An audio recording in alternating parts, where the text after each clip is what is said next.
Всъщност да ти кажа, че предаването, което започва на 13 януари по Евроком, препоръчвам на всички да се абонират, да гледат Евроком на 13 януари. Започва, това ще е супер предаването с Пело Кръстев и Ивелин Михайлов за разкриване на скандалните изпълнения на Пеевски на Борисов.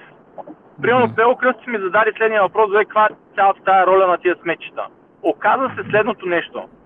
Малко хора са замислили защо Възраждане не напъват за кметове, обаче имат навсякъде общински съветници. Защо никога не се борят действително да си изработват кмет някъде?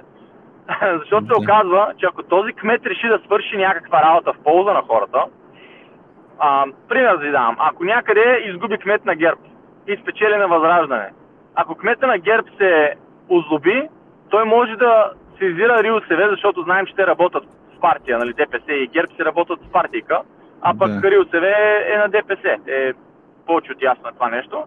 И те понеже имат протекция. Примерно кметовете на ГЕРБ може да имат и 100 сметчета в тяхната община, нищо да не са изчистили, колкото и сигнали да пуснеш до РИОСВ, те нямат очи да ги видят. Те едно сигнала потъва. Представи си, сменяш кмета по демократичен начин и изведнъж кмета, който идва като нов, наследява 100 сметчета. Знаеш какво ще последва? 100 сметчета по 10 000 лева на физическото лице кмет, директна санкция.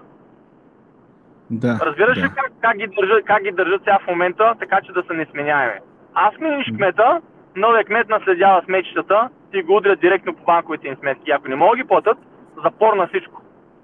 Цялото семейство. Всичко по веригата, да. Или това е един капан, който те са заложили, не си се изкарали луди пари покрай тия сметчета, много е грозно. Това е само за сметчета ми. Незаконните постройки, там е още по-голяма драмата. Защото държат по този начин в капан пък определено малцинство в България, което е с незаконни постройки.